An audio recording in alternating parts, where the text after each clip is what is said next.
Hello students, welcome to my channel. तो आज हम चैप्टर 1 का नोइंग आर नंबर्स का एक्सरसाइज 1.1 का फर्स्ट क्वेश्चन करेंगे। ठीक है, तो फर्स्ट क्वेश्चन देखते हैं। A part 1 lakh equal to dash 10,000। तो इसमें हम क्या लिखेंगे? 1 लाख में कितने जीरोस होती हैं? पहले 5 जीरोस, 1 2 3 4 5। तो यहाँ पे हमने वैसे तो 10,000 में यहाँ पे हम 10,000 लिख लेंगे। 10,000 तो यहाँ पे कितने जीरोस हो गए? 1 2 3 4 जीरोस। तो यहाँ पे 1 लाख को अगर इसके इक्वल, दोनों को इक्वल करना है तो हमें यहाँ पे कितने जीरोस चाहिए? 1 जीरो, एक और जीरो एक्स्ट्रा चाहिए। तो यहाँ पर हम क्या लिखेंगे? 10। ठीक है, तो हमारी ये 5 जीरोस हो जाएंगी, तो दोनों इक्वल हो जाएंगे हमारे। ठीक है, ये 1 लाख के इक्वल हो गया अब हमारा। तो नेक्स्ट पार्ट देखते हैं, बी पार्ट 1 मिलियन। 1 मिलियन में कितने जीरोस होते हैं? 6। 1 2 3 4 5 6 जीरोस होते हैं। तो यहाँ पे 100,000, पहले 100 लिखाएंगे हम, है ना, फिर 1000। 1000 में 3 होती हैं। तो यहाँ पे कितने जीरोस है हमारे पास? 100,000 में 1 2 3 4 5। तो अगर हम इनको इक्वल करना है तो कितने जीरोस हमें चाहिए? 1 जीरो चाहिए हमें यहाँ पे। तो यहाँ पे हम लिखेंगे 10, मतलब 1 तो साथ में हो गई। तो यहाँ पे हमारे अभी दोनों इक्वल हो गई। ठीक है, तो अभी हम नेक्स्ट पार्ट देखते हैं इसका। C part 1 crore. 1 करोड़ में कितने जीरोस होते हैं? 7, है ना। 1 2 3 4 5 6 7 जीरोस। तो यहाँ पे क्या है? 10 लाख। पहले यहाँ पे लिख लेते हैं हम 10 लाख। लाख में कितने होते हैं? 5। ठीक है, तो यहाँ पे 1 2 3 4 5 6 जीरोस है और यहाँ पे है 7 जीरोस। तो यहाँ पर हमें इक्वल करना है तो कितने जीरोस की जरूरत है? 1 की। तो यहाँ पे हम लिखेंगे 10।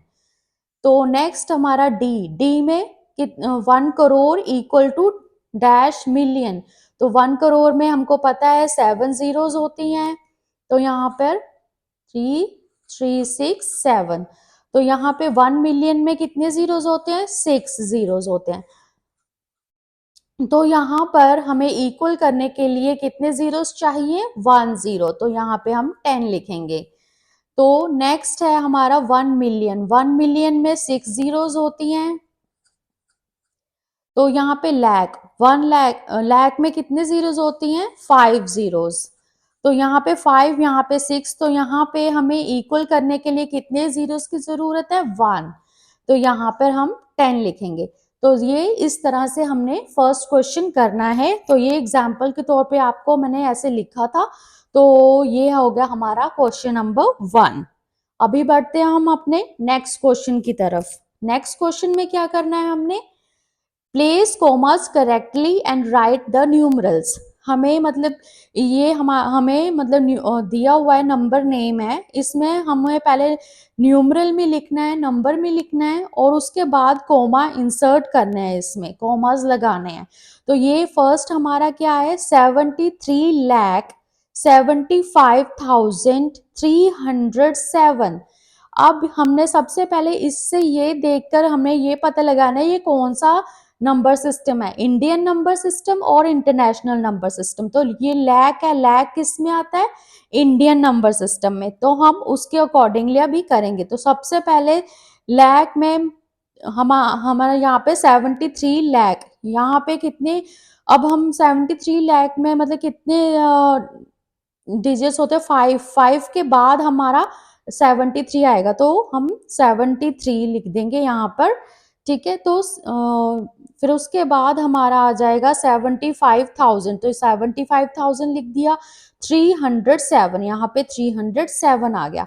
तो अभी हमें इनमें कॉमा लगाने हो। तो इंडियन नंबर सिस्टम में क्या था कॉमास कि 1 2 3 के बाद हम कॉमा लगाते हैं, तो उसके बाद हम 2 2 के बाद कॉमा लगाते हैं। तो 1 2 के बाद कॉमा और इसके बाद तो ऐसे, बस इसमें ऐसे इंसर्ट करेंगे हम कॉमास। तो नेक्स्ट हमारा आ जाएगा 9,05,41। तो यहाँ पर हम 9 करोड़, करोड़ में मतलब कितने होते हैं? 7 जीरोस। तो हम इसकी प्लेस वैल्यू कौन से नंबर पे, 7th नंबर पे लिखेंगे। 9 करोड़, करोड़ 5,41,000, तो करोड़ में बीच में लाख आ गया, मतलब कि हमारा तो 10 लाख आता है वैसे, तो वो उसको हम जीरो लिख देंगे, तो हम यहाँ पे लिखेंगे 5,41,000। जो बीच में कुछ भी नहीं है तो वहां पे हमारे जीरोस आ जाएंगे।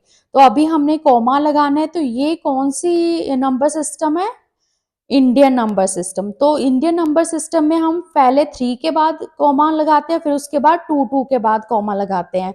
तो यहाँ पे 3 के बाद हमने कॉमा लगाया, फिर 2 के बाद लगाया, तो फिर 2 के बाद लगाया, तो इस तरह से हम कॉमा यहाँ पे लगाएंगे। तो आ जाइए हमारे सी पार्ट पर। यहाँ पे है 7,52,21,302। तो ये हमने लिख लिया यहाँ पे 7 7 मतलब कि इसमें 7 zeros आती है आगे, तो 7 डिजिट्स के बाद हम अपना ये नंबर लिखेंगे, ठीक है। तो यहाँ पे 7,52,, अभी 52 लाख है, तो 52,21,302 हम लिख देंगे। तो यहाँ पे कॉमास हम, ये हमारा इंडियन नंबर सिस्टम के अकॉर्डिंग है, करोड़ और लाख इंडियन नंबर सिस्टम में आते हैं, तो उसके अकॉर्डिंग हम कॉमा लगाएंगे। जैसे पहले 3 डिजिट्स के बाद 1 2 3, उसके बाद कॉमा लगाया यहाँ पे, तो फिर 2 के बाद 1 2, फिर 2 के बाद, तो ऐसे हमने इसमें कॉमा इंसर्ट किया है।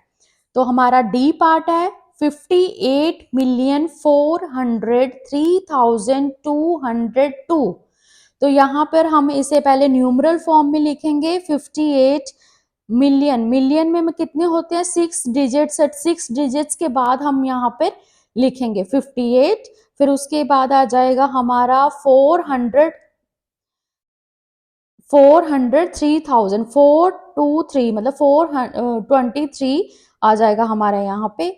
तो फिर उसके बाद 202 बचा, तो यहाँ पे 202 हमने ऐसे लिख दिया। तो अभी हम ये देखते हैं, इसमें मिलियन आ गया। मिलियन क्या है, हमारा इंटरनेशनल नंबर सिस्टम। तो इंटरनेशनल नंबर सिस्टम में हम कॉमा कैसे इंसर्ट करते थे, 3 के डिजिट्स के बाद, मतलब इसको जैसे 1 2 3 के बाद कॉमा इंसर्ट किया, फिर 1 2 3 के बाद ही इंसर्ट करना है, उसके बाद बस ऐसे। तो हमने इंटरनेशनल नंबर सिस्टम में 3 के बाद इंसर्ट करना है, और इंडियन नंबर सिस्टम में कॉमा हमें पहले 3 डिजिट्स के बाद लगाना है, और उसके बाद 2 के बाद। पर यहाँ पर इंटरनेशनल नंबर सिस्टम में कैसे था, 3 के बाद ही हमारे कॉमास लगेंगे। तो नेक्स्ट ई पार्ट देख लेते हैं हम। 23,30,010। तो यहाँ पे 23,30,010, मतलब 1000 के बाद जो बीच में कुछ भी नंबर नहीं है, तो 2 जीरोस आ गए हमारी, तो 10। तो अभी हम इसमें, ये कौन सा है हमारा, लाख, लाख किस में आता है, इंडियन नंबर सिस्टम में। तो यहाँ पे हम 3 डिजिट्स के बाद कॉमा लगाएंगे, 1 2 3 डिजिट्स के बाद कॉमा लगा दिया, फिर हम 2 डिजिट्स के बाद 1 2। बस इसमें यही डिफरेंस है कि इंडियन नंबर सिस्टम में पहले 3 डिजिट्स के बाद, फिर बाकी में 2 के बाद हम कॉमा इंसर्ट करते हैं, लगाते हैं, और इंटरनेशनल नंबर सिस्टम में हम 3 के बाद कॉमा लगाते हैं। तो ये था हमारा क्वेश्चन नंबर 2।